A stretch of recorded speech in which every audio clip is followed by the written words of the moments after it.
ఉపగ్రామమైనను నా కొరకు ఇశ్రాయేలు యాలబోవాడు నీలో ఉండవచ్చును. పురాతన కాలం మొదలుకొని శాశ్వత కాలము ఆయన ప్రత్యక్షమగుచుండెను. మీకా 5:2. ఏలయనగా మనకు శిశువు పుట్టెను, మనకు కుమారుడు అనుగ్రహింపబడును, ఆయన భుజం మీద రాజ్యభారముండెను.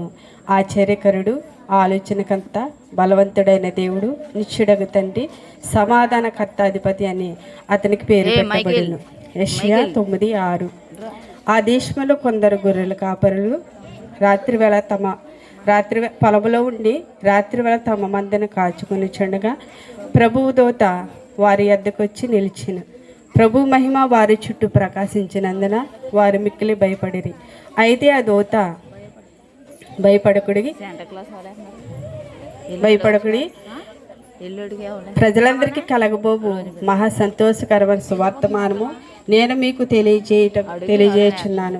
దావీదు పట్టణమందు నేడు రక్షకుడు మీ కొరకు పుట్టినాడు, ఈయన ప్రభువైన క్రీస్తు. దానికి ఇదే మీ కానవాలి. ఒక శిశువు పొత్తుగుడ్డలతో చుట్టబడి ఒక సత్రంలో పండుకొనుట మీరు చూచిదరని చెప్పాను.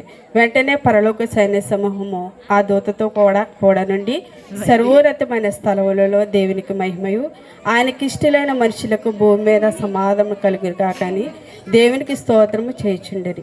లోక 2:8-14 వరకు.